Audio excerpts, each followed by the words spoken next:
ونستغفره ونؤمن به ونتوكل عليه ونعوذ بالله من شرور أنفسنا ومن سيئات أعمالنا من يهده الله فلا مضل له ومن يضلله فلا هادي له ونشهد أن لا إله إلا الله ونشهد أن محمدا عبده ورسوله صلى الله عليه وعلى آله وأصحابه وبارك وسلم تسليما كثيرا كثيرا. أعوذ بالله من الشيطان الرجيم. بسم الله الرحمن الرحيم. ومن أحسن قولا ممن دعا إلى الله وعمل صالحا وقال إنني من المسلمين. وقال عليه الصلاة والسلام لا يؤمن أحدكم حتى يكون هواه تبعا لما جئت به أو كما قال عليه الصلاة والسلام. وقال عليه الصلاة والسلام من خاف أدلج ومن أدلج بلغ المنزل ألا إن سلعة الله غالية ألا إن سلعة الله الجنة أو كما قال عليه الصلاة والسلام.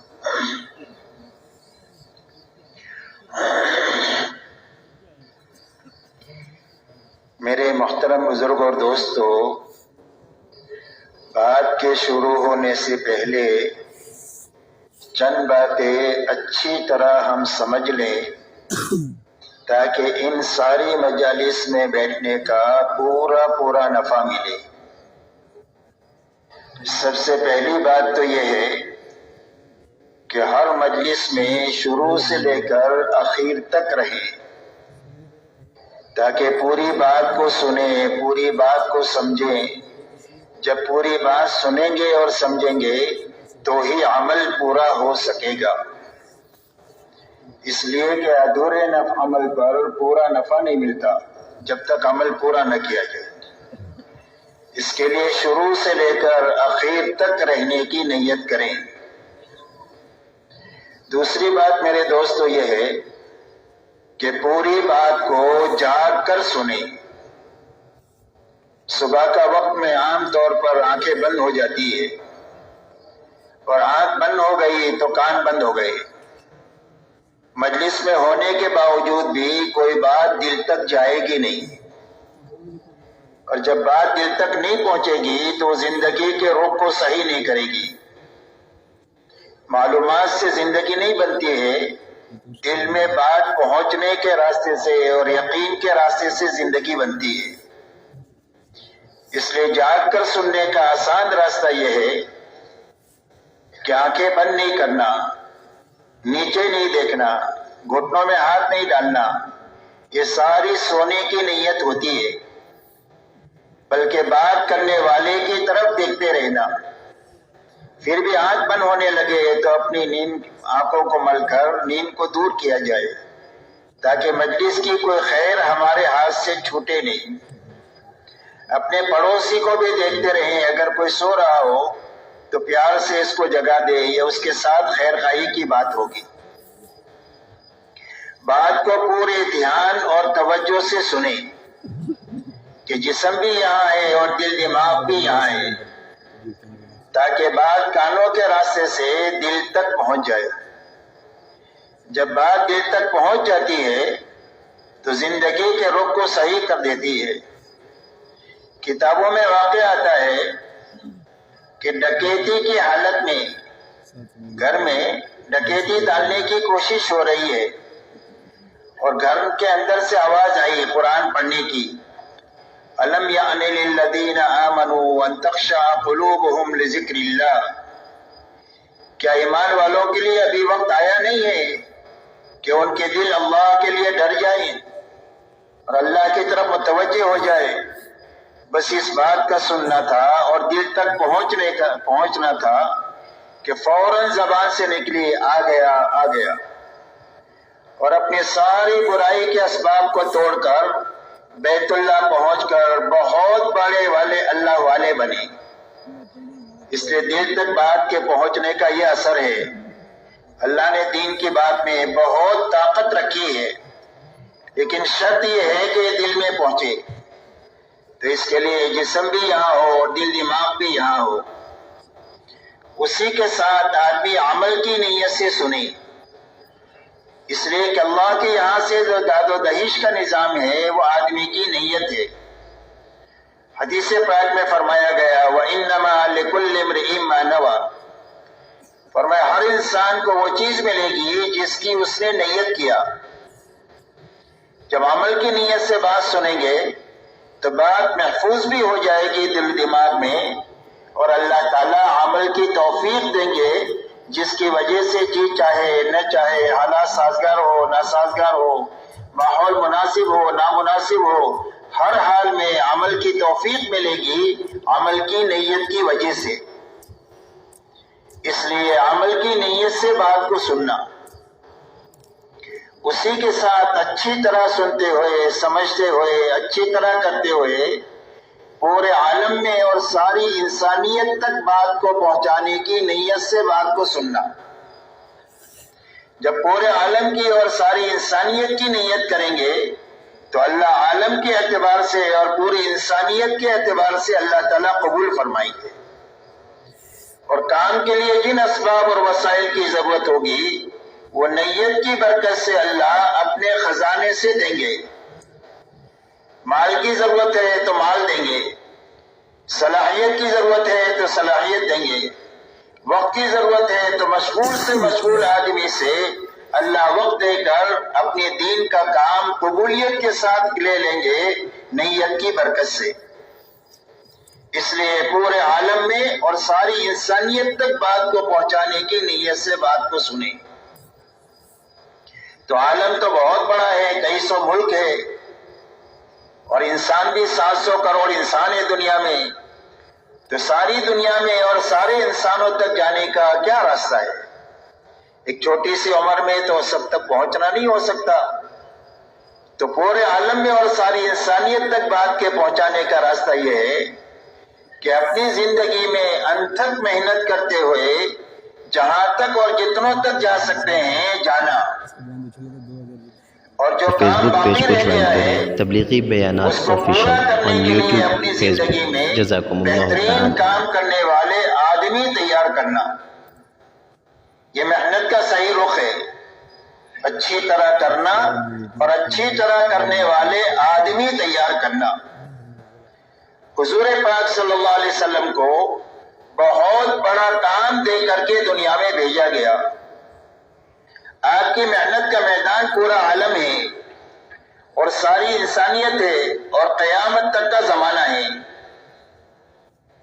اب اتنے بڑے کام پر قابو پانے کے لیے آپ کو صرف 23 سال کا زمانہ دیا گیا کہ اس 23 سال کے عرصے میں آپ کو ایسا کام کا رخ اپنانا ہے کہ بات پورے عالم میں پہنچے اور ساری انسانیت تک پہنچے اور دنیا کے ہر کچے پکے مکان تک یہ بات پہنچے. ایسا کام کا رخ آپ کو اپنانا ہے. تو حضور پاک صلی اللہ علیہ وسلم نے 23 سالہ دور نبوت میں بنفس نفیس انتھک محنت فرمائی اور پورے حجاز میں آپ نے کام کیا. آپ کا لمبے میں لمبا سفر تبوک تک کا ہے، لیکن پورا عالم آپ کی محنت کا میدان ہے. تو آپ کی نیت پورے عالم کی ہے اور ساری انسانیت کی ہے اور قیامت تک کے زمانے کی ہے. تو آپ کی نیت کی برکت یہ ہے کہ دنیا میں قیامت تک جو خیر نظر آئے گی وہ آپ کی نیت کی برکت سے اور محنت کی برکت سے آئے گی. تو اس کے لیے آپ نے 23 سال میں حجاز میں کام کیا، لیکن پورے عالم کے کام پر قابو پانے کے لیے آپ نے 23 سالہ زندگی میں ایک بہترین صحابہ کا عملہ تیار فرمایا. سوالات صحابہ کا عملہ کہ جن کی زندگی حضور صلی اللہ علیہ وسلم کی زندگی کا آئینہ تھی. اسی لیے صحابہ کے بارے میں پوچھا جاتا ہے کہ یہ کون لوگ ہیں. تو ان کا تعارف دو جملوں میں ہوتا ہے. ایک تو ان کا تعارف یہ ہے فرسان بالنہار و رہبان باللیل، فرمائے دن کے شہ سوار ہے، دن کو گھوڑے کی پشت پر بیٹھ کر پوری دنیا میں پھر رہے ہیں، لوگوں کو اللہ کی پہچان کرانے کے لیے کہ اللہ کون ہے اور کیسے ہیں، اللہ کی کیا شانیں ہیں، یہ انسانوں کو سمجھاتے ہیں۔ اور فرمایا راتوں کے یہ عبادت گزار ہیں، کانوا قلیلا من اللیل ما یہجعون وبالاسحار هم یستغفرون، فرمایا راتوں کو یہ بہت کم سوتے ہیں اور آخر راتوں میں کر کے مٹ کے تھک کے اپنے آپ کو مٹا کر اللہ کے سامنے استغفار کرتے ہیں کہ اللہ جو کرنے کا حق تھا وہ ہم سے ادا نہیں ہوا۔ فرمایا بسام بالنہار وبکاء باللیل، دن کو حشاش بشاش اللہ کے دین کا کام کرنے والے ہیں اور راتوں کو اللہ کے سامنے بہت زیادہ رونے والے ہیں۔ یہ آپ کی دو صفتیں بڑی تھی زندگی میں، وہ دونوں صحابہ میں منتقل ہوئی۔ آپ کا دن دعوت اور تعلیم کے لیے، اللہ نے آپ کو داعی اور معلم بنا کر کے بھیجا تھا، تو دن کا اکثر وقت دعوت اور تعلیم پر خرچ ہوتا تھا، اور رات کا بڑا حصہ آپ کا اللہ کے سامنے کھڑا ہونے میں، اللہ کے سامنے آہوزاری کرنے میں، قرآن پاک کے پڑھنے میں خرچ ہوتا تھا، یہاں تک کہ آپ کے پیروں پر ورم آ جاتے تھے۔ یہ آپ کی رات ہے اور یہ آپ کا دن ہے، اور یہی دونوں چیزیں آپ کے عملے میں منتقل ہوئی، ان کا دن دعوت اور تعلیم میں اور ان کی رات اللہ کے سامنے عبادت میں۔ اس لیے میرے دوستو، کام کا صحیح رخ یہ ہے کہ اچھی طرح سمجھ کر کام کرتے ہوئے اچھی طرح کام کرنے والے آدمی تیار کر کے مرنا۔ بانج بن کر کے آدمی نہیں مرنا چاہیے کہ زندگی بھر تبلیغ میں رہے اور ایک آدمی بھی نہیں بنا، یہ تبلیغی بانج پنا ہے، بلکہ اپنی زندگی میں کام کا بہترین عملہ تیار کر کے مرنا، تاکہ اطمینان سے جی بھی سکے اور اطمینان کے ساتھ مر بھی سکے۔ اس لیے ان باتوں کو سامنے رکھ کر پوری بات کو سننا ہے، کیوں رہیں گے انشاءاللہ آخر تک۔ اللہ تعالیٰ قبول فرمائے۔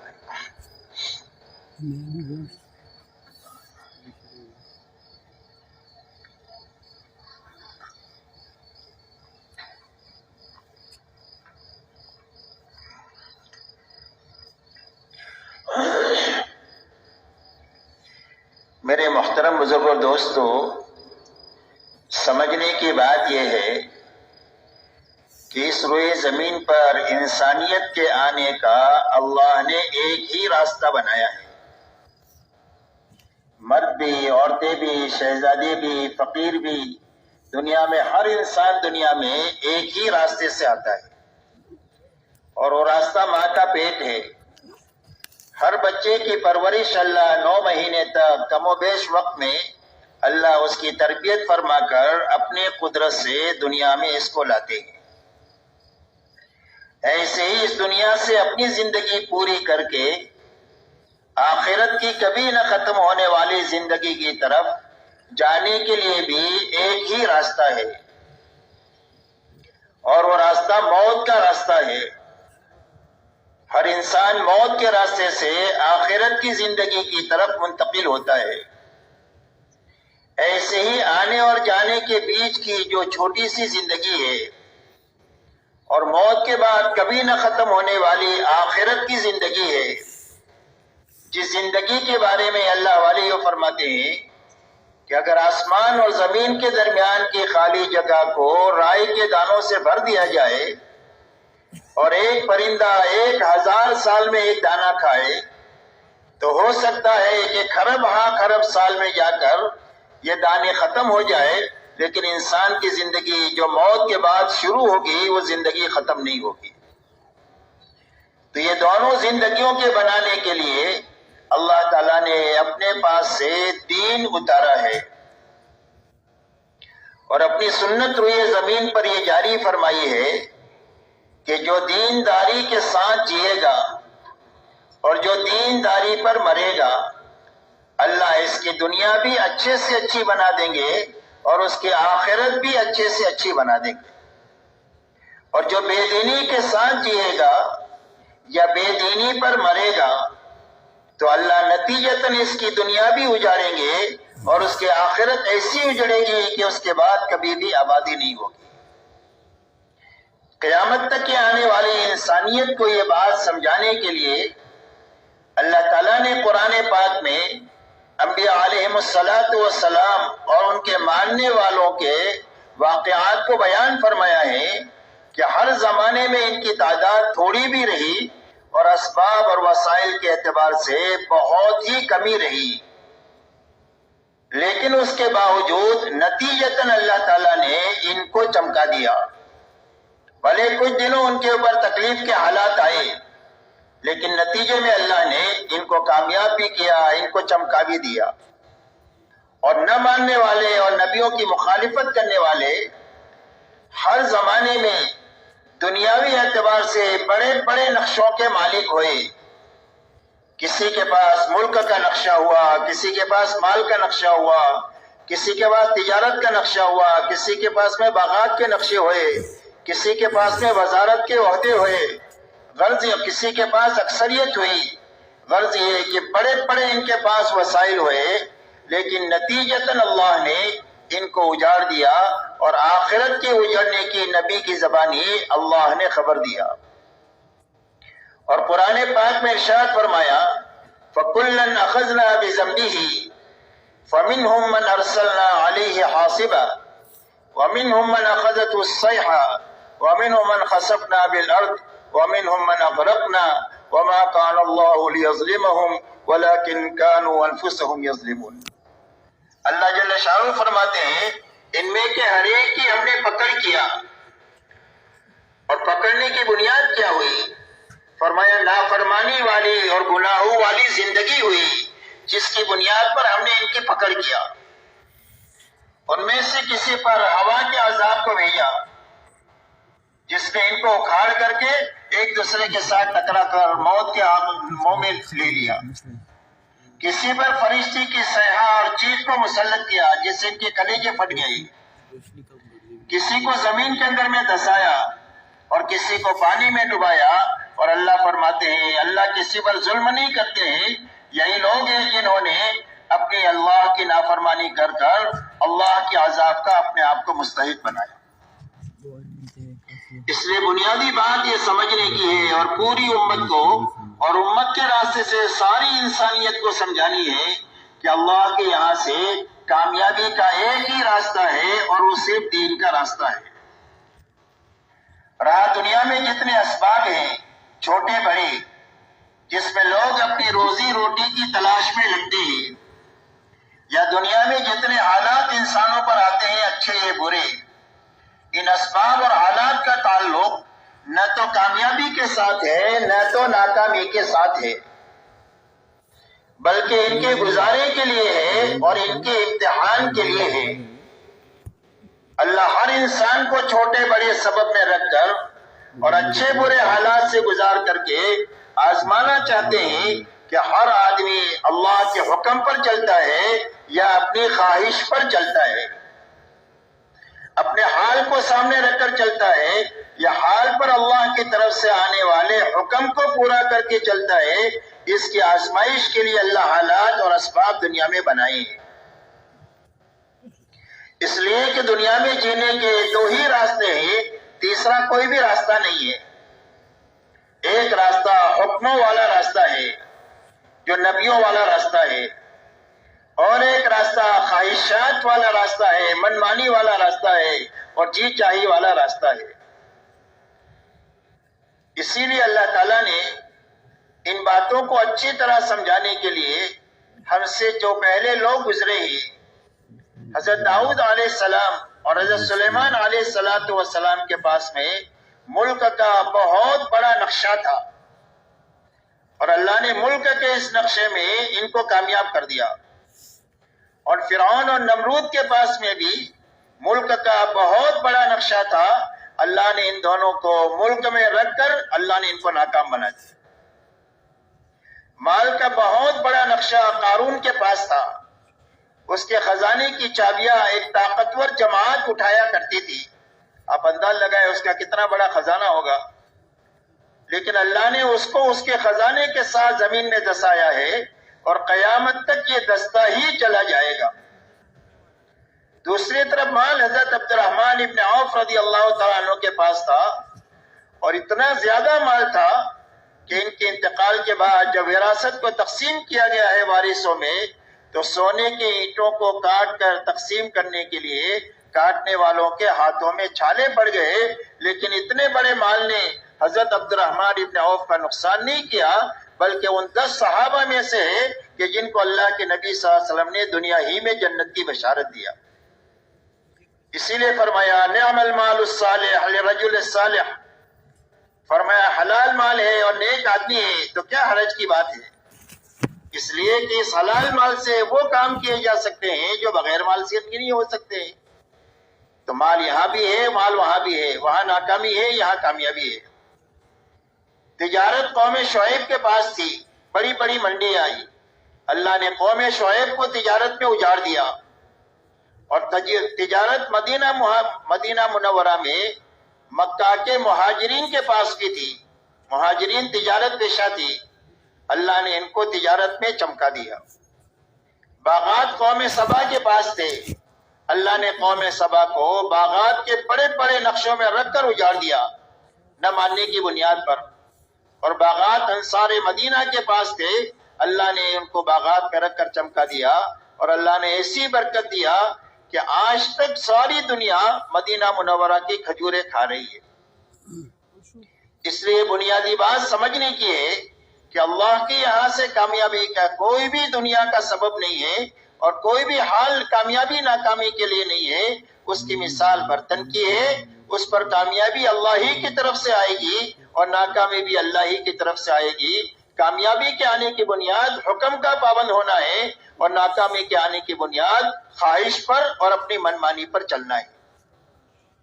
اسی لیے دعوت اور تبلیغ کے راستے سے کسی کا کاروبار چھوڑانے کی محنت نہیں ہے، اور نہ کسی کو ایک حال سے دوسرے حال میں لے جانے کی محنت ہے، بلکہ یہ محنت اس بات کی ہے کہ ہر مسلمان اس محنت کے ذریعے سے اپنے اندر اتنی طاقت پیدا کر لے کہ جس سبب میں بھی ہے اور جس حال میں بھی ہے، اس سبب اور حال میں اللہ کے فرائض پر کھڑا ہونے کی طاقت پیدا ہو جائے، حرام سے بچنے کی طاقت پیدا ہو جائے، اور اللہ کے دین کی محنت کے تقاضے جس لائن کے جس وقت بھی آئے ان تقاضوں پر پورا کرنے کے لیے کھڑا ہونے کی طاقت پیدا ہو جائے۔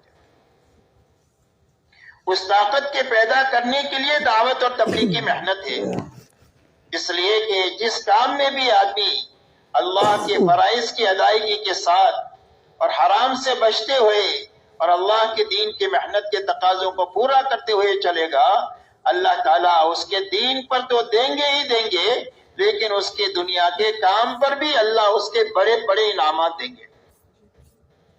اسی لیے آتا ہے حدیث پاک میں کہ ایک سچا اور امانت دار تاجر کل قیامت کے دن نبیوں کے ساتھ، صدیقین کے ساتھ اور شہداء کے ساتھ اٹھایا جائے گا۔ اس کی تجارت کی وجہ سے وہ آخرت میں اتنا اونچا مقام اس کو عطا فرمائیں گے، حکم پورا کرنے کی برکت سے، سچائی اور امانت داری کی وجہ سے۔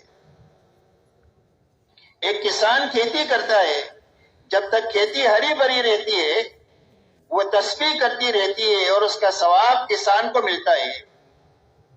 اگر اس کھیت میں سے جانور دانہ چگ جائے یا چور چوری کر جائے، فرمایا اس کے اوپر اس کو صدقے کا ثواب ملے گا۔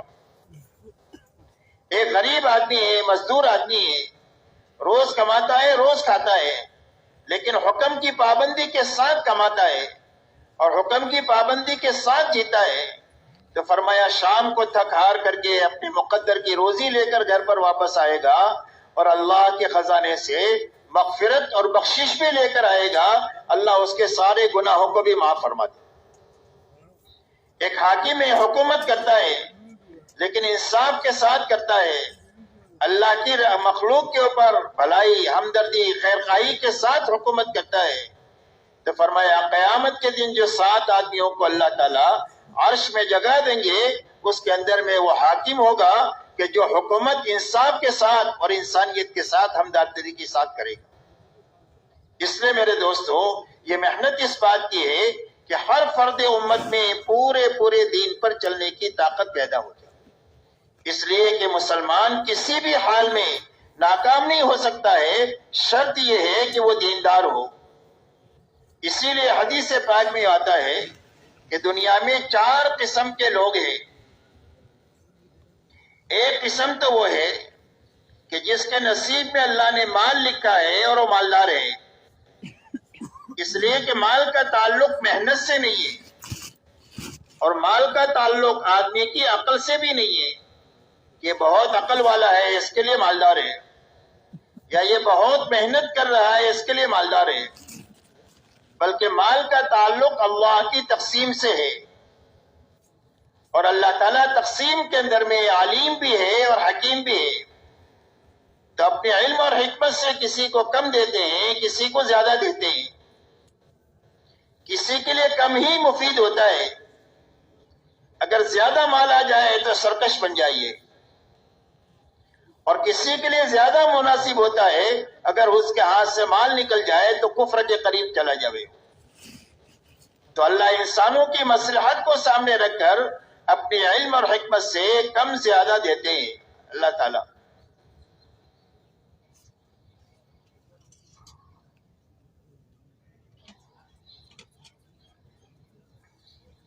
تو فرمایا ایک قسم وہ ہے کہ جس کے نصیب میں اللہ نے مال لکھا ہے اور اس نے اپنے مال سے اور اپنی جان کو لگا کر اللہ کے دین کو سیکھا اور اچھی طرح سمجھا، جس کے نتیجے میں اس کو یہ معلوم ہے کہ اللہ کی طرف سے یہ 2 بڑی نعمتیں مجھے ملی ہوئی ہے، جان اور مال کی، وہ مجھے کہاں لگانا ہے، اس لیے کہ صرف دین ہی اس کو راستہ بتائے گا لگانے کا۔ دین کے بغیر کبھی بھی آدمی کی جان مال صحیح نہیں لگ سکتی، تو اب وہ دین اسے سمجھائے گا کہ کہاں لگانا ہے۔ اب ہر ایمان والے کی 2 ذمہ داری ہے، ایک ذمہ داری دعوت کی ہے، ایک ذمہ داری عبادت کی ہے۔ اب وہ اپنی جان اور مال کو دعوت کے سارے تقاضوں پر جب کبھی بھی آتے ہیں پورے نشاط کے ساتھ اور پوری بشاشت کے ساتھ لگاتا ہے، اور جب جب بھی عبادت کے لائن کے احکامات آتے ہیں تو عبادت پر اپنی جان اور مال کو یہ لگاتا ہے جیسا اللہ چاہتے ہیں۔ جب اللہ کی مخلوق کے ساتھ ہمدردی کا کوئی تقاضا آتا ہے تو اللہ کے مخلوق کے ساتھ ہمدردی میں، بھلائی میں، خیر خواہی میں، ان کے بوجھ کو ہلکا کرنے میں وہ اپنی جان مال کو لگاتا ہے۔ فرمایا دنیا میں ایک قسم یہ ہے۔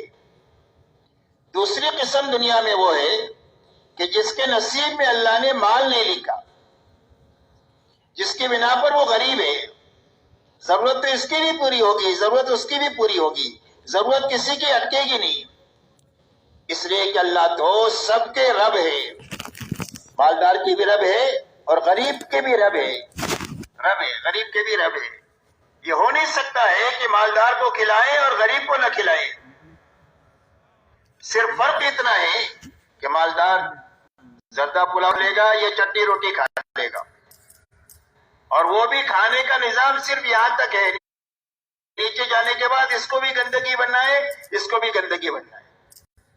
رہا انسان کے لیے جس طاقت کی اور قوت کی ضرورت ہے وہ زردہ پلاؤ سے بھی اس کو اتنی ہی ملے گی اور چٹنی روٹی سے بھی یہی ملے گی، اس لیے کہ کھانے میں اللہ نے طاقت نہیں رکھی ہے، قوت اللہ کے خزانے سے آتی ہے۔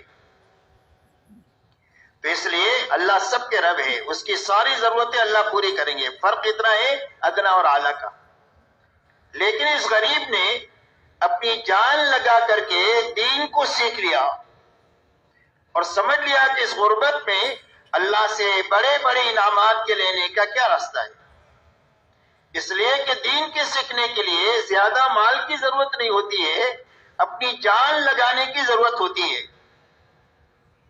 ایک آدمی پورے دارالعلوم کے چلانے کا خرچ برداشت کرے، لیکن اپنی ذات سے بیٹھ کر اگر یہ سورہ فاتحہ نہیں سیکھے گا تو سورہ فاتحہ اس کو یاد نہیں ہوگی پورا دارالعلوم چلانے کے نتیجے میں۔ اس لیے جان لگانا کے ذریعے سے آدمی کی زندگی میں دین کی پختگی آتی ہے مال کے ساتھ میں۔ تو اس غریب نے اپنی جان لگا کر کے دین کو سیکھا، اور اب دین سیکھنے کے لیے پیدل چل سکتے ہیں، سواری تو ہماری راحت کے لیے ہے، پیدل چل کر کے چلتے ہوئے جماعتیں دین سیکھتی ہے، دعائیں سیکھتی ہے، فرائض سیکھتے ہیں، واجبات سیکھتے ہیں، 6 نمبر سیکھتے ہیں، آخرت کے اوپر حدیثیں ہیں اس کو سیکھتے ہیں، جنت جہنم کے حالات کو سیکھتے ہیں، اس لیے کہ سیکھنے کا راستہ پیدل کا بہت زیادہ ہے بنسبت سواری کے۔ اسی لیے پچھلے زمانے میں ایک مرتبہ ایک جماعت کی کارگزاری ہوئی، ان سے پوچھا گیا کہ تم نے 40 دن کے اندر میں کتنا خرچ کیا؟ تو پہلے زمانے کی بات ہے، شروع زمانے کی، تو جماعت نے یہ بتایا کہ ہر ساتھی کا چلے میں 2 روپیہ خرچ ہوا۔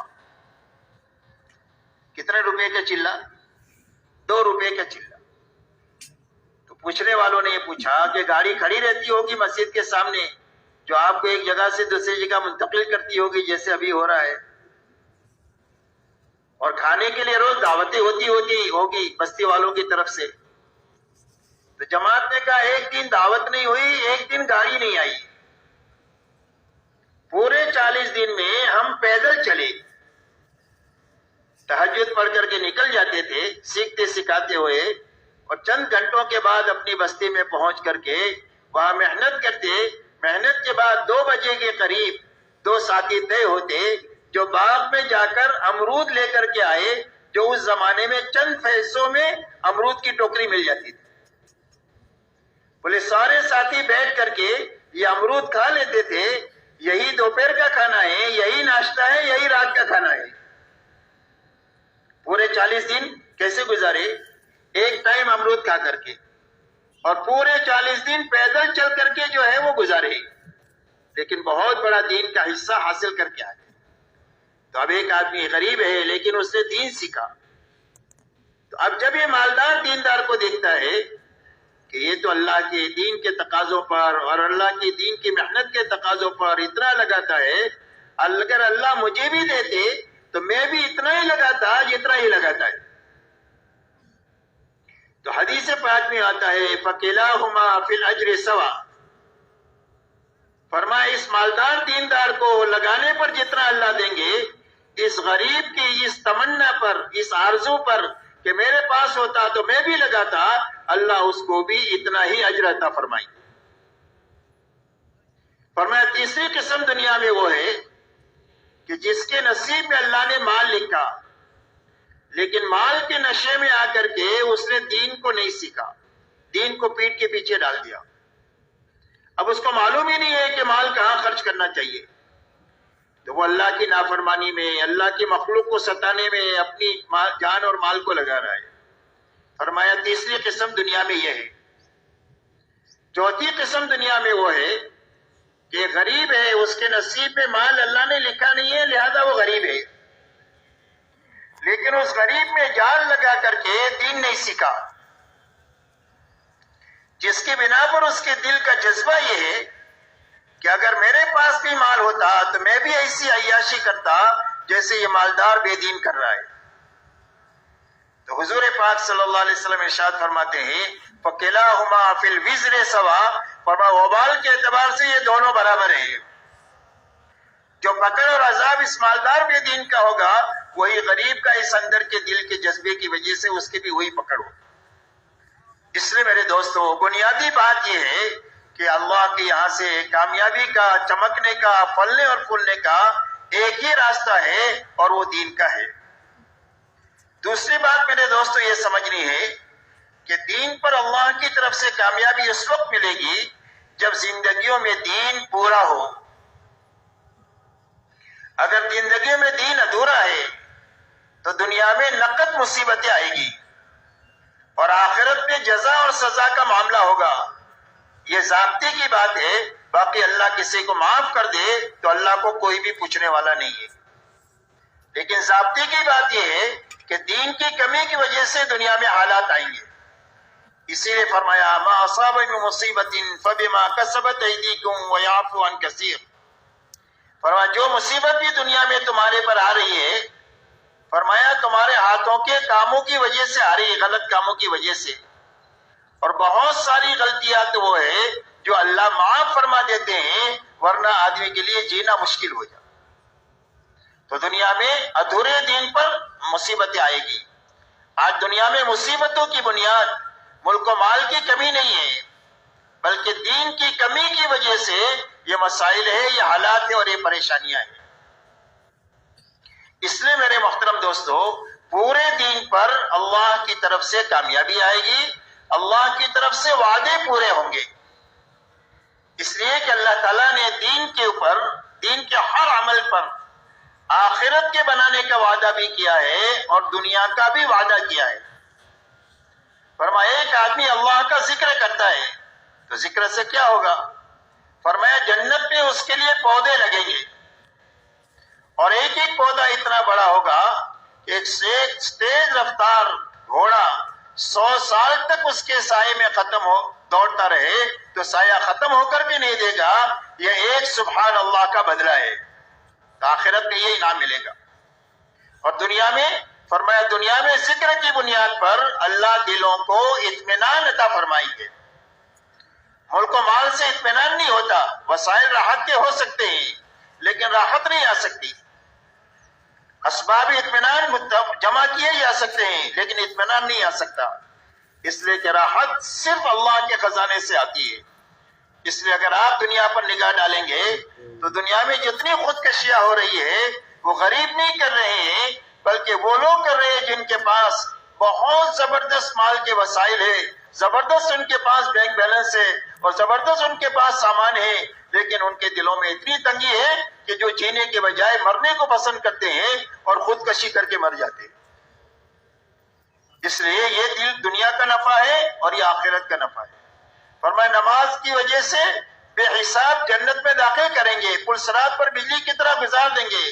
دنیا میں کیا ہوگا؟ فرمایا دنیا میں روزیوں میں برکت نماز کی وجہ سے آئے گی۔ ایسا ہر عمل کا نفع کہ ہر عمل کے اندر میں اللہ نے آخرت میں بھی دینے کا وعدہ کیا اور دنیا پر بھی دینے کا وعدہ کیا کہ دنیا بھی اسی راستے سے بنے گی اور دین بھی جو ہے وہ اور آخرت بھی اسی راستے سے بنے گی۔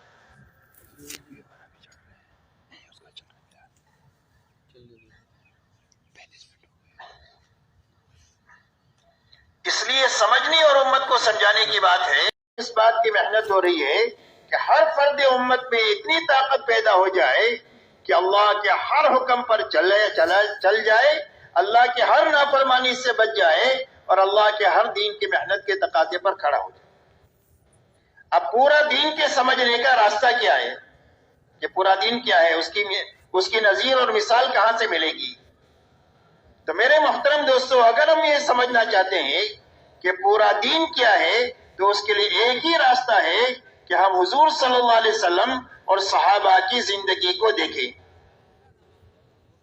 اس لیے کہ قیامت تک کے لیے نمونہ اور حق کا معیار حضور پاک صلی اللہ علیہ وسلم کی ذات گرامی اور آپ کی حیات طیبہ اور صحابہ کرام کی جماعت ہے۔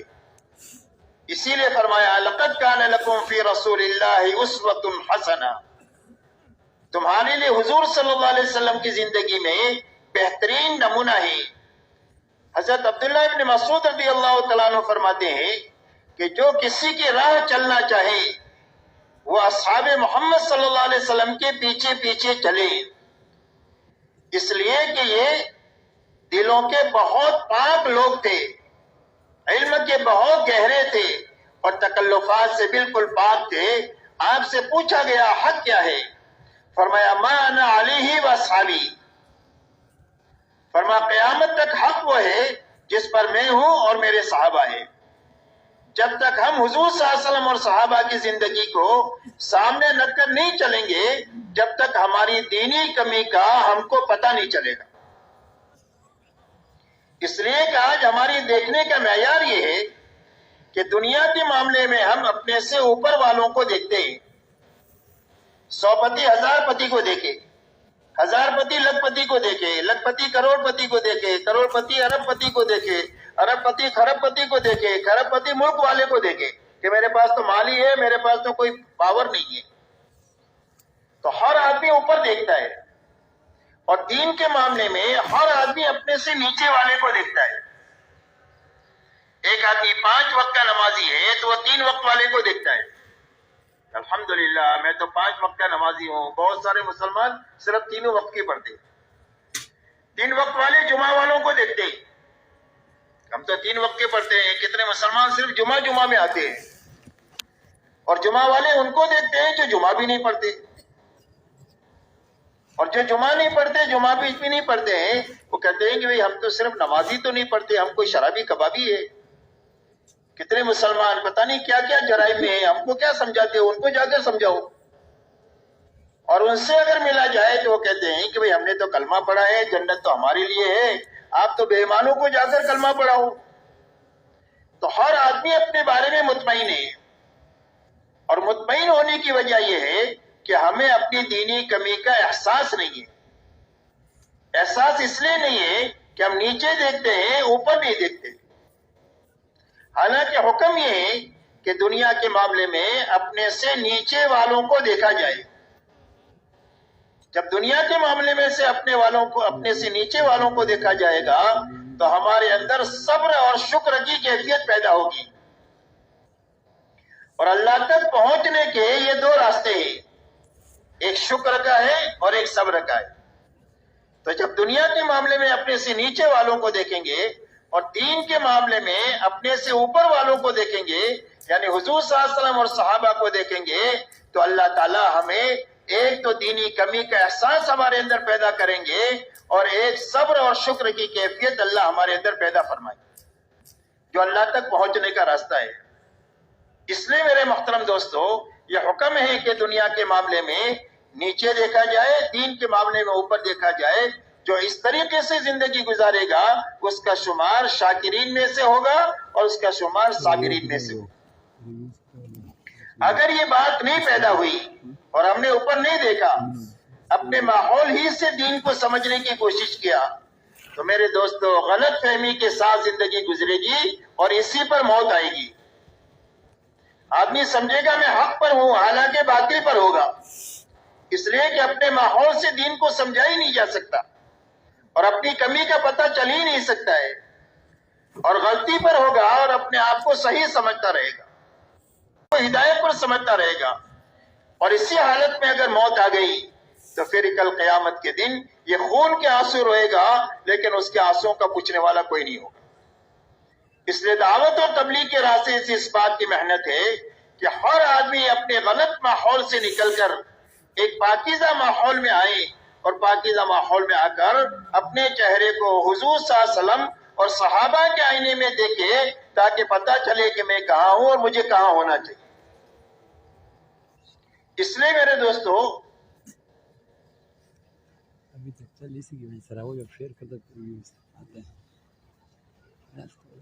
اچھی طرح یہ ہمیں سمجھنا ہے کہ حضور صلی اللہ علیہ وسلم اور صحابہ کرام رضی اللہ تعالیٰ عنہ کی زندگی کی کیا بنیادیں تھی۔ آپ کی بنیادوں میں سب سے پہلی بنیاد یہ تھی لا الہ الا اللہ محمد الرسول اللہ۔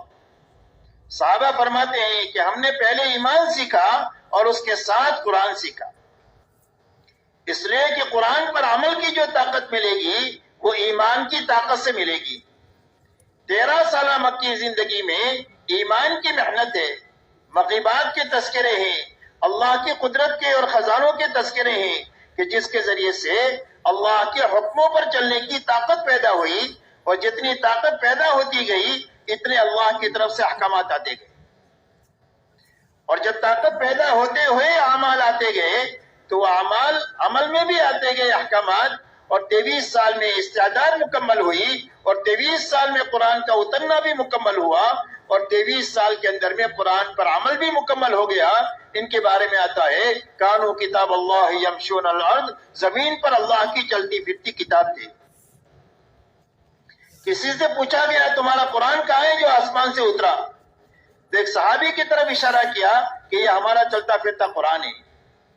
یعنی قرآن میں اللہ نے جن چیزوں کے کرنے کا حکم دیا ہے وہ ساری چیزیں اس کی زندگی میں، اور ان سب کی زندگی میں جن چیزوں سے بچنے کے لیے کیا اسے ان کی سب کی زندگیاں پاک ہے۔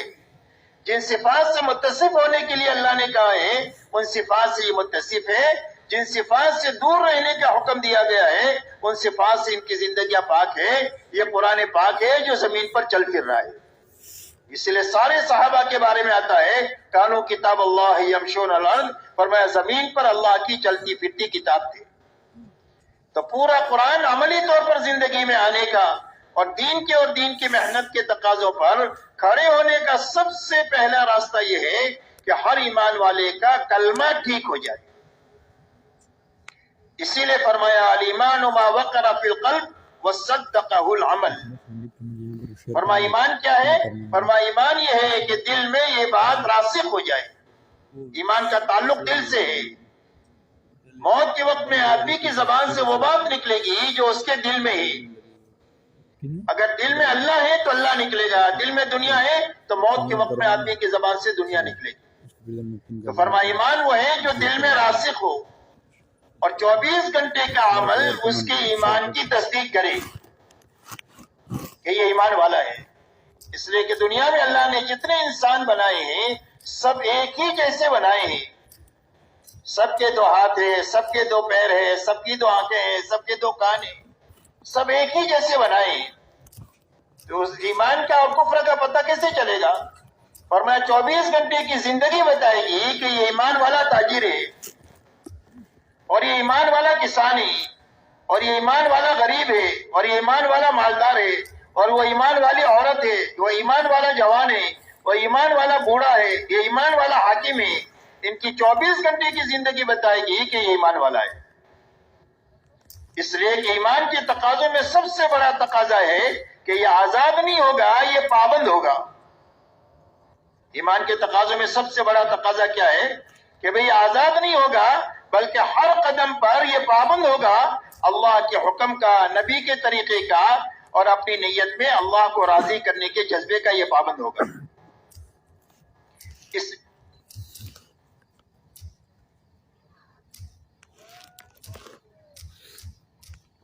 اس لیے میرے دوستو سب سے پہلی بنیاد لا الہ الا اللہ محمد رسول اللہ ہے کہ سب سے پہلے ہر انسان کا یقین یہ بنے کہ میری زندگی کے بننے کا تعلق ملک و مال سے نہیں ہے، ڈگری اور عہدوں سے نہیں ہے، چیزوں اور سامانوں سے نہیں ہے. اس لیے کہ ساری دنیا میں جتنی چیزیں ہیں وہ سب مخلوق ہیں، وہ بنی ہوئی چیزیں ہیں، اور اللہ خالق ہے، اللہ بنانے والے ہیں. کوئی چیز اپنے آپ بن نہیں سکتی، اور دنیا کے سارے انسان مل کر کے بھی کسی چیز کو بنانا چاہے تو بنا نہیں سکتے ہیں اللہ کی مخلوق کا سہارا لیے بغیر. دنیا کے سارے انسان مل کر اللہ کی مخلوق کا سہارا لیے بغیر ایک بال نہیں پیدا کر سکتے، ایک بال نہیں پیدا سکتے. ہاں مخلوق مصنوعی بال بنا سکتے ہیں اللہ کی مخلوق کا سہارا لے کر، اس لیے کہ بنانا صرف اللہ ہی کی شان ہے. ہاں انسان کے بس میں یہ ہے کہ اللہ نے جن چیزوں کو بنایا ہے ان کو آپس میں جوڑ کر کوئی شکل دے دے. پلاسٹک اللہ نے بنایا، انسان کے بس میں اتنا ہے کہ اس کو جوڑ کر کرسی بنا دے، صوفہ بنا دے، جگ بنا دے. لیکن پلاسٹک بنانا یہ انسان کے بس میں نہیں ہے. ایک ذرہ پلاسٹک کا سارے انسان مل کر بنا نہیں سکتے. انسان کے بس میں اللہ نے یہ دیا ہے کہ لوہا اللہ نے بنایا، اس کو جوڑ کر ٹرین کی اور تیز رفتار سواری کی شکلیں دے دے. لیکن لوہے کا ذرہ سارے انسان مل کر کے بنا نہیں سکتے. ایسا ہی لکڑی ہے، کشتی میں جوڑ کر کے کشتی بنا دے، کرسی بنا دے، صوفہ بنا دے، لیکن لکڑی کا ذرہ سارے انسان مل کر بنا نہیں سکتے ہیں. اس لیے کہ بنانا صرف اللہ ہی کی شان ہے. اس لیے اللہ خالق بھی ہے، اللہ مالک بھی ہے. کوئی بھی چیز بننے کے بعد میں اللہ کی ملکیت سے نکل نہیں سکتی. جس کسی کے بھی ہاتھ میں ہو اور دنیا کے جس کسی بھی کونے میں ہو، اس کے مالک صرف تنے تنہا اللہ ہے، اور اس پر صرف ایک اللہ ہی کی چلتی ہے. ایسا نہیں ہے جیسے دنیا میں ہوتا ہے کہ ایک آدمی نے گاڑی بنائی، دوسرے آدمی نے گاڑی خرید لیا تو بنانے والے کی ملکیت ختم ہو گئی، اب خریدار مالک ہے. ایک آدمی نے گھڑی بنائی، دوسرے آدمی نے خرید لیا تو بنانے والے کی ملکیت ختم ہو گئی، اب خریدار مالک ہے.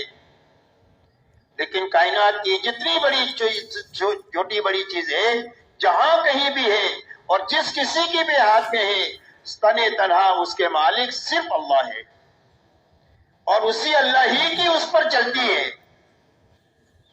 اسی اللہ ہی کی اس کے پر چلتی ہے، اس کی جس کے ہاتھ میں ہے اس کی نہیں چلتی ہے۔ آئے دن آپ دنیا میں دیکھتے ہیں کہ ایک آدمی ریورول خریدتا ہے اپنی حفاظت کے لیے، اور ایک دن آتا ہے کہ اپنی کمپیٹی پر رکھ کر یہ خودکشی کر لیتا ہے کہ بھئی واقعات سننے دیکھنے میں آتے ہی نہیں آتے، پڑھنے میں۔ تو اس نے خریدا تھا حفاظت کے لیے، لیکن اس کی ہلاکت کا سامان بن گیا، اس لیے کہ ہاتھ میں اس کے ہیں لیکن اس پر چلے گی اللہ کی۔ ایک آدمی مال محنت کر کے کماتا ہے، چور اچکوں کی نظر پڑ جاتی ہے، جو مال اپنے راحت کے لیے بناتا ہے وہی اس کی ہلاکت کا سامان بن جاتا ہے۔ کہ بھئی آئے دن یہ دیکھتے کہ نہیں دیکھتے؟ ایک آدمی اپنے بچوں کو پال پوس کر بڑا کرتا ہے اپنے بڑھاپے کے سہارے کے لیے، اور یہی بچے اس کے لیے بڑھاپے میں وبال جان بن جاتے ہیں۔ یہ اس بات کو بتلا رہا ہے کہ دنیا میں جو کوئی بھی جس کسی کے پاس میں بھی ہے وہ اس کی ملکیت نہیں ہے، اس کے مالک تنے تنہا اللہ ہے۔ اللہ جو چاہے گا وہ اس میں سے نکلے گا۔ اسی لیے موسیٰ علیہ السلام کو اللہ تعالیٰ نے یہ پوچھا کہ موسیٰ تمہارے دانے ہاتھ میں کیا ہے؟ تو موسیٰ علیہ السلام نے جواب دیا کہ یہ تو میری لاٹھی ہے، میں اس سے بکریوں کے لیے پتے جاڑتا ہوں، اس کے اوپر ٹیک لگاتا ہوں، اور بہت سارے اس سے میرے کام نکلتے ہیں۔ اللہ تعالیٰ نے کہا کہ اس کو زمین پر ڈال دیجیے۔ جب زمین پر ڈال دیا تو ایک بہت بڑا اژدہا بن گیا۔ اب موسیٰ علیہ السلام کہہ رہے تھے میری وہ پیچھے ہٹ رہے، اس سے ڈر کے مارے۔ یہ فطری بات ہے، سانپ سے ڈرنا تو کوئی نبوت کی شان کے خلاف نہیں ہے، بہرحال پیچھے ہٹ رہے۔ تو اللہ نے کہا کہ اس کو پکڑ لو، ہم اس کو پہلی حالت پر لوٹا دیں۔ جب پکڑ لیا تو اس کو پھر لاٹھی بن گئی۔ تو اللہ نے اس بات کو بتلایا کہ نہ یہ لاٹھی ہے نہ یہ سانپ ہے، یہ کیا ہے؟ اللہ جو چاہے وہ ہے۔ ایسا ہے دنیا کی بڑے سے بڑی شکل جو نفع کی تمہیں نظر آ رہی ہے اس سے متاثر ہونے کی اور للچانے کی ضرورت نہیں ہے، اور دنیا میں بڑی بڑی شکلیں جو تمہیں ہلاکت کی نظر آ رہی ہے اس سے ڈرنے کی ضرورت نہیں ہے، اس کے پر صرف تنے طرح ہمارا کنٹرول ہے۔ جب چاہیں گے ہم اس میں سے نفع نکالیں گے، اور جب چاہیں گے تمہارے حق میں اس کے لیے نقصان نکالیں گے، اور جب چاہیں گے تمہارے لیے نفع نکالیں گے۔ مسئلہ ان چیزوں کا تمہارے ہاتھ میں ہونا نہیں ہے، بلکہ مسئلہ یہ ہے کہ چیزوں کا مالک تمہارے اور ہمارے ساتھ ہو جائے۔ اسی لیے ساری چیزیں مخلوق ہے اور اللہ خالق ہے، اور مخلوق کے بارے میں اللہ کا فیصلہ ہے کہ چاہے ذرہ ہو یا پہاڑ ہو، چونٹی ہو یا جبرائیل امین ہو، قطرہ ہو یا سمندر ہو، ایک پیسہ ہو یا لاکھوں اور کروڑوں ہو، یہ سارا مخلوق ہے، اور مخلوق کے بارے میں فیصلہ ہے لا یملک نفعا ولا ضرا ولا موتا ولا حیاتا ولا نشورا۔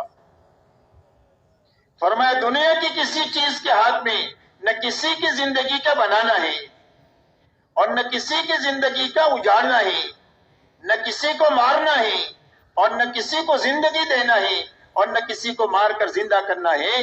یہ سب کچھ تنے تنہا ایک اللہ ہی کے ہاتھ میں ہے، اور اللہ جو کچھ بھی کرتے ہیں اپنے قدرت کاملہ اور قاہرہ سے کرتے ہیں، وہ کسی سبب کے پابند نہیں ہے۔ اسی لیے آدم علیہ السلام کو بغیر ماں باپ کے پیدا فرمایا، حضرت عیسیٰ علیہ السلام کو بغیر باپ کے پیدا فرمایا، حضرت صالح علیہ السلام کے لیے اللہ تعالیٰ نے پہاڑ کی کوہ میں سے ایک گابن اٹھنے کو نکالا، جس نے نکلنے کے بعد میں فوراً بچہ دیا۔ یہ اللہ تعالیٰ اپنی قدرت کے مظاہر دنیا میں بتاتے رہتے ہیں کہ اللہ کی شان وہ ہے کہ وہ سبب کی پابند نہیں ہے۔ انما امرہ اذا اراد شیئا ان یقول له کن فیکون۔ فرمایا اللہ کا معاملہ یہ ہے کہ جب کسی چیز کا ارادہ فرما لے کہ ہو جا تو وہ چیز ہو جاتی۔ اللہ کا ارادہ ہی وجود ہے، اللہ کی مشیت ہی وجود ہے۔ اللہ کسی چیز کو چاہ لے تو وہ چیز فوراً وجود میں آ جائے گی۔ اس لیے میرے دوستو سب سے پہلے یقین یہ بنے کہ ہماری زندگیوں کے بننے کا تعلق ملک و مال سے نہیں ہے، ڈگری و عہدوں سے نہیں ہے، چیزوں اور سامانوں سے نہیں ہے، بلکہ صرف ایک اللہ کی ذات کے ساتھ ہے۔ اللہ ہی زندگیوں کو بناتے ہیں اور اللہ ہی زندگیوں کو اجاڑتے ہیں۔ بنانے والے بھی اللہ ہیں، اجاڑنے والے بھی اللہ ہے۔ آج تک جتنوں کی بنی ہے اللہ کے بنانے سے بنی ہے، اور آج تک جتنوں کی اجڑی ہے اللہ کے اجاڑنے سے اجڑی ہے۔ اس لیے ہمارا اور پوری امت کا یقین یہ بنے، سب سے پہلے یہ یقین کے بنانے کی محنت ہے کہ ہماری زندگیوں کے بننے کا تعلق ایک اللہ کی ذات کے ساتھ ہے۔ اللہ ہی زندگیوں کو بنائیں گے، اللہ ہی زندگیوں کو اجاڑیں گے۔ اللہ کے یہاں سے زندگی کے بنانے کا اور اجاڑنے کا اندھادھند نظام نہیں ہے کہ اس کی بنا دیا اس کی اجاڑ دیا، بلکہ اللہ کے یہاں زندگی کے بنانے کا ایک ہی ضابطہ ہے اور وہ صرف محمد الرسول اللہ ہے۔ اور جوتا پہننے سے لے کر نماز تک اور شادی بیاہ سے لے کر حکومت کرنے تک اپنی زندگی کے ہر حرکت اور سکون میں جو محمدی بن کر کے جیے گا اور محمدی بن کر کے مرے گا، اللہ اس کی زندگی کو بنا دیں گے۔ جھوپڑے میں ہے تو جھوپڑے میں بنا دیں گے، اور محل میں ہے تو محل میں بنا دیں گے، رعیت ہے تو رعیت کی بنا دیں گے، اور حاکم ہے تو حکومت کی بنا دیں گے۔ شرط یہ ہے کہ محمدی بن کر جیے اور محمدی بن کر کے مرے۔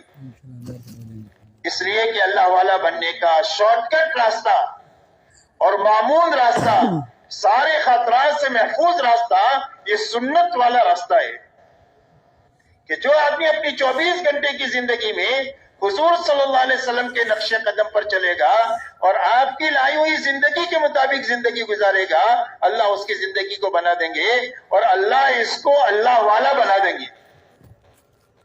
اللہ والا بننے کا راستہ کیا ہے؟ محمدی بننا، یہ اللہ والا بننے کا راستہ ہے۔ اسی لیے اللہ فرماتے ہیں قُلْ إِن كُنتُمْ تُحِبُّونَ اللَّهَ فَاتَّبِعُونِي يُحْبِبْكُمُ اللَّهُ۔ اے ہمارے نبی جی، آپ ہمارا شاہی فرمان انسانوں کو سنا دیجئے کہ اگر تمہیں اللہ سے محبت کا دعویٰ ہے تو اس کی دلیل یہ ہے کہ میرے پیچھے پیچھے چلو۔ کس کے پیچھے پیچھے چلو؟ حضور صلی اللہ علیہ وسلم کے پیچھے پیچھے چلو۔ فرمایا جب میرے پیچھے پیچھے چلو گے تو اللہ تمہیں اپنا محبوب بنا دے گا، اور جب تم اللہ والے بن جاؤ گے اتباع کے راستے سے تو اللہ تمہارا ہو جائے گا، اور جب اللہ تمہارا ہو جائے گا تو پورا عالم تمہارا ہے۔ اگر اللہ تمہارے ہیں تو پورا عالم تمہارا ہے۔ عالم کی ہر چھوٹی بڑی چیز آپ کی تائید میں، آپ کی موافقت میں، آپ کے کام آنے میں، آپ کے نفع پہنچانے میں استعمال ہوگی، آپ کو تکلیف پہنچانے کے لیے وہ استعمال نہیں ہو سکتی۔ اور اگر کوئی آپ کو تکلیف پہنچانے کے در پہ ہو جائے تو اللہ فرماتے ہیں من عاد علی ولیا فقد آذنتہ بالحرب، جو میرے ولی کو ستائے میں اس کے ساتھ میں اعلان جنگ کرتا ہوں۔ اسی لیے کتابوں میں واقع آتا ہے کہ ایک اللہ والے جا رہے تھے، سامنے سے ایک آدمی اپنی عورت کے ساتھ آ رہا تھا، اللہ والوں کے پیر کی ٹھوکر سے مٹی اڑی، اس عورت کے کپڑے پر آ کر لگی، تو اس کے یار کو غصہ آیا، اس نے اٹھا کر ایک تماچا مار دیا اللہ والوں۔ مارنے والا دھڑام سے گرا اور مر گیا۔ عورت نے شور مچایا مار دیا مار دیا مار دیا، لوگ جمع ہوئے بھی کیا ہوا کیا ہوا، تو کوئی بتانے والا نہیں کیا ہوا۔ اللہ والوں نے بتایا کہ بھائی ہوا کچھ بھی نہیں ہے، جس کے یار کو غصہ آیا اس نے مجھے مارا، اور ہمارے یار کو غصہ آیا اس نے اس کا کام تمام کر دیا۔ تو ہمارے یار کون ہے؟ اللہ ولی الذین آمنوا، اللہ ایمان والوں کے ولی ہے، دوست ہے، مددگار ہے، معاون ہے، کاموں کے بنانے والے ہیں۔ اللہ تعالیٰ ہر ایمان والا ولایت کے مقام تک پہنچ سکتا ہے، اور اس کے پہنچ جانے کا راستہ سنت کا اتباع ہے کہ جو سنت والی زندگی اپنائے گا اللہ تعالیٰ ایک تو سب سے پہلے سنت کا اثر یہ ہوگا کہ نیک لوگوں کے دلوں میں اللہ اس کی محبت ڈال دیں گے، برے لوگوں کے دلوں میں اللہ اس کا رعب ڈال دیں گے۔ کوئی فاسق اور فاجر اور بے ایمان ان کے ساتھ آنکھ ملا کر بات نہیں کر سکتا ہے، اللہ وہ رعب ان کے دلوں میں ڈال دیں گے۔ اللہ روزیوں میں برکت عطا فرمائیں گے، اور اللہ تعالیٰ دین میں پختگی عطا فرمائیں گے، مضبوطی عطا فرمائیں گے۔ دنیا کی کوئی طاقت بھی اس کو دین سے ہٹا نہیں سکتی ہے، اتنی طاقت اللہ سنت پر چلنے کی برکت سے اس کو عطا فرمائیں گے۔ اس لیے میرے دوستو، اللہ والا بننے کا راستہ محمدی بننا ہے، اور اللہ والے بن گئے تو پورا عالم ہمارا ہے، اور پورا عالم ہمارے کام میں لگے گا۔ آپ اندازہ لگائیں جب صحابہ کا ایمان بنا ہے اور جب صحابہ کا ہدایت معیاری ہدایت بنی ہے، تو آپ دیکھو پورے عالم کو اللہ نے ان کے لیے مسخر کیا۔ حضرت عمر رضی اللہ تعالیٰ عنہ مدینہ منورہ میں ممبر پر بیٹھ کر کہہ رہے یا ساریہ الجبل، ساریہ ہزاروں میل دور کام کر رہے ہیں اور ان کی جماعت کو پہاڑ کے پیچھے سے خطرہ ہے دشمن کا. تو حضرت عمر یہاں سے اللہ ان کو دکھا بھی رہا ہے اور ان کی آواز کو حضرت ساریہ تک پہنچا بھی رہے ہیں اور حضرت ساریہ متنبع ہو کر اپنی جماعت کو خطرے سے نکال بھی رہے. اللہ فرماتے ہیں کہ جب تم ہمارے ہو تو ہم تمہارے ہیں اور ہم تمہارے ہیں تو پورے عالم کی ہر چیز تمہاری ہے، وہ تمہارے کام آئے گی. حضرت سعد ابن ابی وقاص رضی اللہ تعالیٰ عنہ 10,000 کی جماعت کے ساتھ سمندر پر ایسا چلے جیسا ہم خشکی پر چلتے ہیں اور گھوڑوں کے خور بھی اس پر نہیں بھیگے. اللہ نے بتلایا کہ جب تم ہمارے ہو تو پورا عالم تمہارا ہے، اس لیے کہ عالم ہم نے بنایا ہے اور ایمان والوں کے لیے بنایا ہے، نافرمانی کے لیے عالم نہیں بنایا گیا. اللہ کی عبادت کے لیے زمین بنائی گئی ہے اور عبادت کے وارث اور اس زمین کے وارث فرمایا وَلَقَدْ كَتَبْنَا فِي الزَّبُورِ مِن بَعْدِ الذِّكْرِ أَنَّ الْأَرْضَ يَرِثُهَا عِبَادِيَ الصَّالِحُونَ. فرمایا اللہ نے یہ طے کر لیا ہے کہ زمین کے وارث کون ہوں گے. فرمایا ہمارے نیک بندے زمین کے وارث ہوں گے اور اس کے سیاہ اور سفید کا مالک ہوں گے. شرط یہ ہے کہ وہ محمدی بن کر جیے، محمدی بن کر کے مرے. اسی لیے مدینہ منورہ میں ایک مرتبہ آگ نکلی تو حضرت تمیم داری رضی اللہ تعالیٰ عنہ سے کہا گیا کہ جاؤ اس آگ کو جہاں سے نکلی ہے وہیں دفن کر کے آ جاؤ. تو جس طرح جانور کو ہکالتے ہیں ایسا آگ کو ایسا ہکالتے تھے اور جہاں سے نکلی تھی وہاں پر اس کو جا کر کے پہنچا کر کے آ گئے. اور میں اللہ تعالیٰ نے جب تم ہمارے ہو تو ہم تمہارے ہیں اور ہم تمہارے ہیں تو عالم تمہارا ہے. اس لیے میرے دوستو سب سے پہلی بنیاد دعوت اور تبلیغ کی محنت میں اس بنیاد کو زندہ کرنا ہے جو 100% صحابہ میں اعلیٰ درجے پر زندہ تھی کہ جو ان کو فرائض پر کھڑا کی ہوئی تھی، حرام سے بچائے ہوئی تھی اور دین کے ہر تقاضے پر جب کبھی بھی آئے اس کے لیے ان کو کھڑا کرنے والی تھی. اس لیے میرے دوستو سب سے پہلی محنت کلمہ بنانے کی محنت ہے. دوسری محنت میرے دوستو اس بات کی ہے کہ ہر فرد امت میں اللہ کی عبادت زندہ ہو جائے اور ہماری عبادتوں میں حقیقت پیدا ہو جائے. اس لیے کہ اللہ کے خزانوں سے لینے کا راستہ اللہ کی عبادت ہے. ایاک نعبد و ایاک نستعین، اے اللہ تیری ہی عبادت کریں گے اور تجھ ہی سے مدد لیں گے. کہ اللہ سے مدد لینے کا راستہ کیا ہے؟ فرمایا یا ایھا الذین آمنوا استعینوا بالصبر والصلاۃ. فرمایا اے ایمان والو اللہ سے مدد طلب کرو نماز کے راستے سے اور صبر کے راستے سے. اسی لیے اللہ سے لینے کا راستہ جو ہے وہ عبادت کا ہے کہ ہماری عبادت میں حقیقت پیدا ہو جائے. عبادت میں جانی عبادت بھی ہے اور مالی عبادت بھی ہے. جانی عبادت میں نماز اور روزہ ہے. سب سے پہلی محنت نماز کے بنانے کی محنت ہے، اس لیے کہ آدمی کی 24 گھنٹے کی زندگی اسی وقت میں بنے گی جب نماز بنے گی. اسی لیے اللہ والے فرماتے ہیں کہ نماز کی مثال زندگی میں ایسی ہے جیسے گھر میں روشن دان اور کھڑکی ہوتی ہے کہ گھر کا دھواں باہر جو جائے گا وہ یہیں سے باہر جائے گا. تازہ ہوا گھر میں جو آئے گی وہ کھڑکی اور روشن دان سے آئے گی. اور ایسا ہی زندگی میں سے رذائل جو نکلیں گے وہ نماز کے راستے سے نکلیں گے اور زندگی میں خسائل اور شمائل زندگی میں جو آئیں گے اور صرف اچھی باتیں جو زندگی میں آئے گی وہ نماز کے راستے سے آئے گی. اسی لیے حضرت عمر رضی اللہ تعالیٰ عنہ کے زمانے میں ایک نوجوان کی آنکھ لڑ گئی ایک دوشیزہ سے. خیر القرون کا زمانہ تھا تو لڑکی نے یہ کہا لڑکے سے کہ پہلے تم ایک کام کرو، 40 دن امیر المؤمنین کے پیچھے تکبیر اولیٰ کے ساتھ نماز پڑھو، اس کے بعد پھر آگے کوئی بات کریں. اس نوجوان نے 40 دن تک تکبیر اولیٰ کے ساتھ امیر المؤمنین عمر ابن الخطاب رضی اللہ تعالیٰ عنہ کے پیچھے نماز پڑھی. اس کا اثر یہ ہوا کہ اللہ نے لڑکی کی محبت دل سے نکال دیا، اپنی محبت دل میں بھر دیا. تو زندگیوں میں نکھار لانے کا راستہ نماز کا ہے. تو اپنی نماز پر محنت کر کے ایک تو نماز میں یقین پیدا کرنا کہ ہمارے کام اللہ بنائیں گے اور نماز کے راستے سے بنائیں گے. اس لیے کہ اللہ نے ہمارے سارے کاموں کے بنانے کے لیے ہم کو نماز دیا ہے. حضور صلی اللہ علیہ وسلم کے بارے میں آتا ہے اذا حزبه امر فزع الى الصلاة، جب آپ کو کوئی بات درپیش ہوتی تھی تو آپ فوراً نماز کی طرف دوڑ جاتے تھے. آپ کو اس بارش کی طلب ہے، بارش نہیں ہو رہی ہے تو اس کے لیے صلاۃ الاستسقاء دی گئی. خوف ہے تو صلاۃ الخوف دیا گیا. آپ کو کوئی حاجت درپیش ہے تو 2 رکعت صلاۃ الحاجہ دی گئی. چاند سورج کے گرہن کے اندر چاند اور سورج کے نظام میں گڑبڑ ہو گئی ہے تو اس کے لیے صلاۃ الکسوف دی گئی. غرض یہ کہ ہر مسئلے کے حل کے لیے اللہ نے ہم کو نماز دیا. حضرت عمر رضی اللہ تعالیٰ عنہ کے زمانے میں زبردست قحط سالی ہوئی اور زبردست مدد آئی دنیا سے، لیکن وہ قحط سالی ختم نہیں ہوئی. وہ قحط سالی کیسے ختم ہوئی کہ حضرت عمر رضی اللہ تعالیٰ عنہ نے اپنے ایمان والے ساتھیوں کو لے کر باہر میدان میں نکل کر 2 رکعت نماز پڑھی صلاۃ الاستسقاء، اور اس کے بعد اللہ سے 2 بول کہے، اللہم انا نستغفرک ونستسقیک، اے اللہ ہم آپ سے معافی چاہتے ہیں اپنی غلطیوں کی اور آپ سے بارش طلب کرتے ہیں. بس یہ جو بول کیا کہنے تھے کہ بادلوں میں سے آواز آئی کہ امیر المؤمنین اللہ نے آپ کی فریاد کو سن لیا اور اللہ نے رحمت کی بارش آپ کے لیے بھیج دیا. اور چند مہینے ہوتے ہوتے قحط کا سارا نظام ختم ہو کر خوشحالی کا نظام قائم ہو گیا، اس لیے کہ اللہ تعالیٰ نے تمام تر مسائل کے لیے امت کو نماز عطا فرمائی.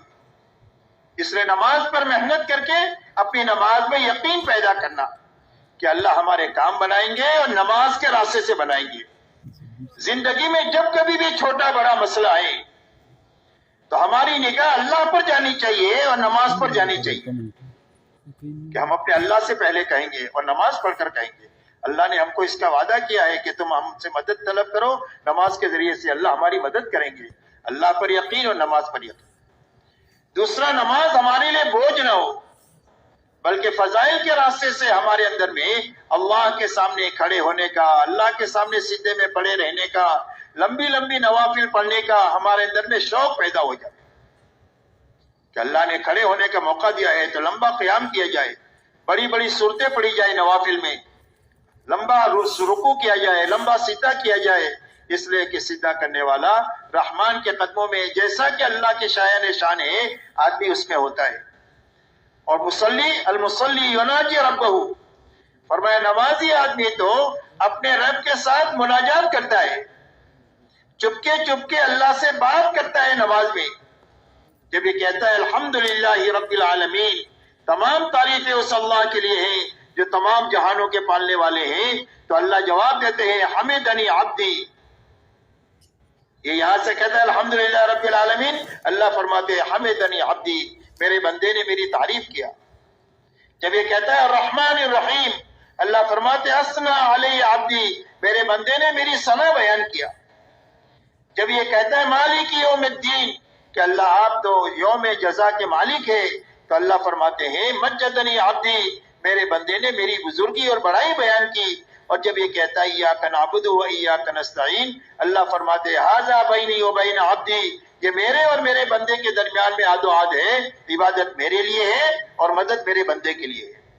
اور جب یہ کہتا ہے بعد میں اہدنا الصراط المستقیم، اللہ فرماتے ہیں ولعبدی ما سأل، میرے بندے نے جو مانگا ہم نے دے دیا. اے اللہ مجھے سیدھے راستے پر چلا دے. اور میں سیدھا راستہ کون سا ہے؟ دنیا کا ہر آدمی سوچتا ہے کہ میں جو چل رہا ہوں وہ سیدھا ہے،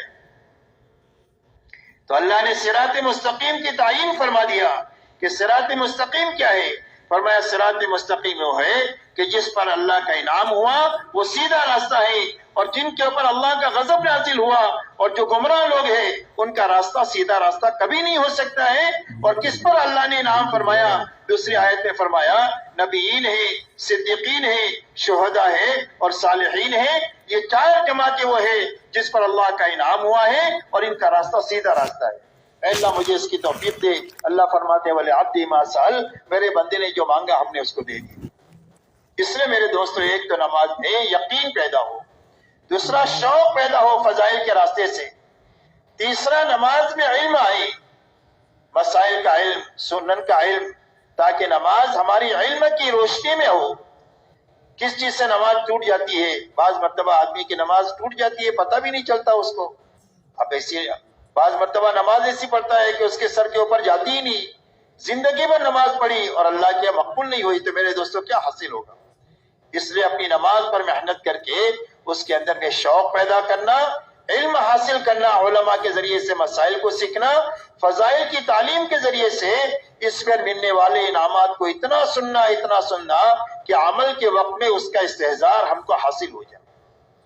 اسی کے ساتھ اللہ والا دھیان ہماری نماز میں آ جائے کہ میں اللہ کو دیکھ رہا ہوں اور اللہ مجھے دیکھ رہے ہیں. اگر یہ بات نہیں پیدا ہو تو یہ بات تو ضرور پیدا ہونی چاہیے کہ اللہ تو مجھے دیکھ ہی رہے ہیں، اور اللہ کو راضی کرنے کی نیت آ جائے، نماز میں ایمان آ جائے، احتساب آ جائے، علم آ جائے، اور احسان آ جائے، اور اخلاص آ جائے. یہ 5 چیزیں ہیں نماز میں.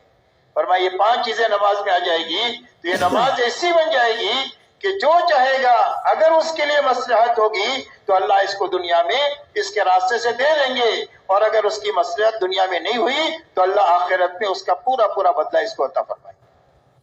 اسی لیے کتابوں میں واقع آتا ہے کہ ایک صحابی سفر پر جا رہے تھے، ایک ڈاکو نے پکڑ لیا، کہا تم کو قتل کروں گا، تمہارا مال لوں گا. کہا میرا مال لے لے، مجھے مت قتل کر. کہ نہیں، پہلے قتل کروں گا پھر مال لوں گا.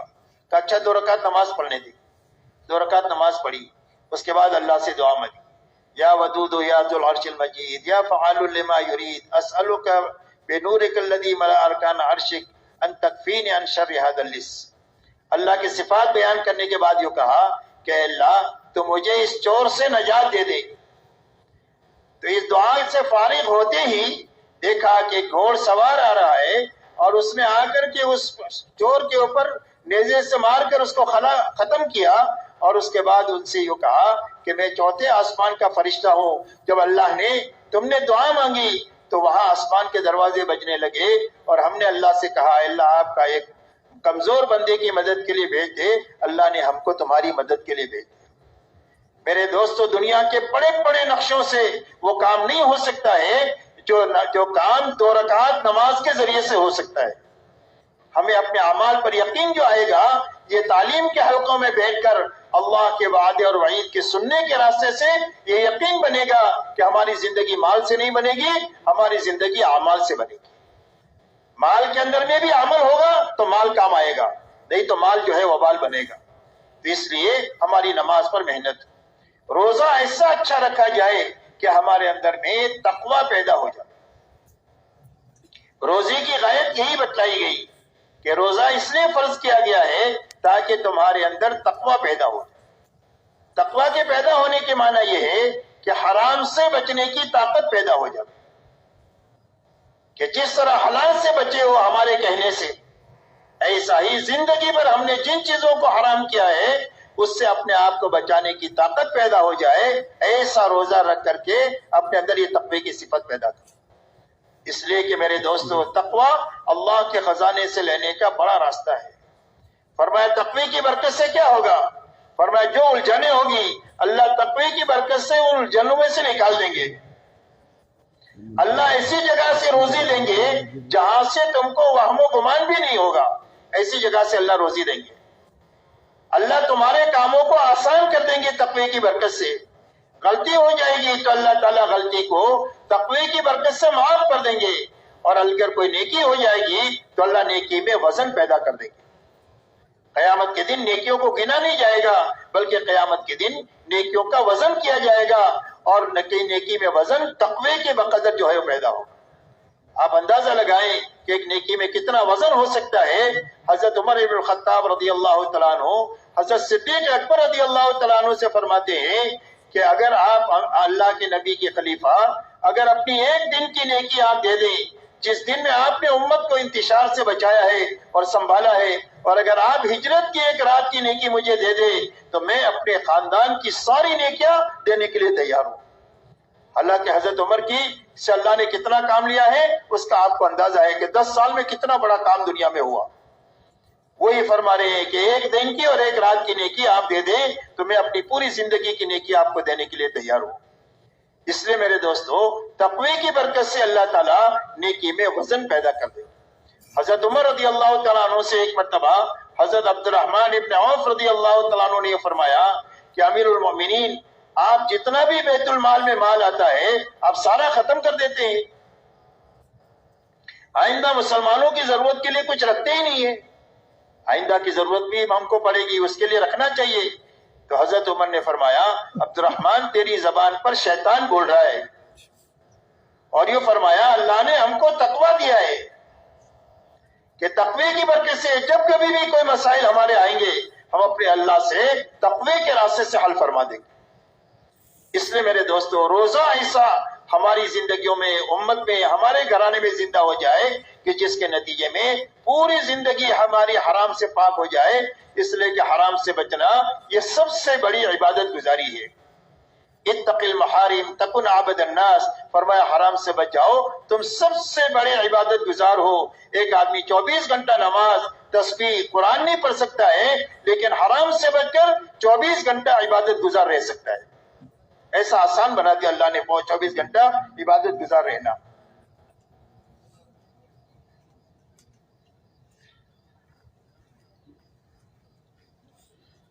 اسی کے ساتھ زکوٰۃ مالی عبادت ہے، جس کے پر زکوٰۃ فرض ہے ایسی خوش دلی کے ساتھ زکوٰۃ دے آدمی، سامنے والے کا اپنے پر احسان سمجھے کہ اللہ نے میرا فرض اس آدمی کے ذریعے سے ادا کرایا۔ مسجد قابل احترام ہے، وہاں فرض ادا ہوتی ہے ہماری نماز، ایسا ہی وہ مسلمان قابل احترام ہے کہ جس کے اوپر ہماری زکوٰۃ ادا ہوتی ہے۔ اس پر ہمارا احسان نہیں ہے بلکہ اس کا احسان ہے کہ اس نے زکوٰۃ کے راستے سے میرے مال کو پاک کیا۔ ایسی خوش دلی سے مال دینا کہ ہمارے دلوں کا بخل ختم ہو جاوے، اس لیے کہ بخل جہنم کا درخت ہے اور سخاوت جنت کا درخت ہے۔ مومن کبھی بخیل ہو ہی نہیں سکتا ہے، مومن کبھی بخیل نہیں ہو سکتا ہے، اس لیے کہ موجود کے ساتھ بخل یہ معبود کے ساتھ بدگمانی ہے کہ اللہ نے ابھی دیا ہے پھر کہاں سے دے گا، بلکہ یہ فرمایا انفق ينفق علیہ، فرمایا خرچ کرو تمہارے پر خرچ کیا جائے گا۔ انفق یا بلال ولا تخشى من ذی العرش اقلالا، اے بلال خرچ کرتے رہو اور عرش کے مالک سے افلاس کا ڈر مت کرو، اس کے خزانے بھرے ہوئے ہیں۔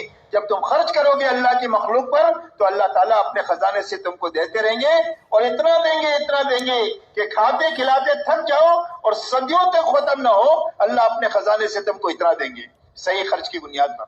خرچ کرنے سے مال کم نہیں ہوتا، اسی لیے فرمایا زکوٰۃ سے مال بڑھتا ہے۔ جو زکوٰۃ دینے والے ہیں یہ مال کے بڑھانے کا گر جانتے ہیں کہ مال کے بڑھانے کا راستہ کیا ہے۔ فرمایا مال کے بڑھانے کا راستہ زکوٰۃ ہے اور مال کے حفاظت کا راستہ زکوٰۃ ہے۔ جب مال کی زکوٰۃ نکل جائے گی تو مال محفوظ ہو جائے گا، چور چوری نہیں کر سکتا، ڈاکو ڈکیتی نہیں ڈال سکتا ہے، اور کوئی پانی اس کو ڈبا نہیں سکتا ہے، آگ اس کو جلا نہیں سکتی ہے۔ جس مال کی زکوٰۃ نکل گئی وہ ہر لائن کی مصیبت سے پاک ہو جائے گا مال۔ اس لیے اپنی زکوٰۃوں کو اچھی طرح دینا اور اسی کی طرح پوری امت میں زکوٰۃ زندہ ہو جائے اس کی محنت کرنا۔ اسی کے ساتھ جس پر اللہ نے حج فرض کیا ہے ایسا اچھا حج کرنا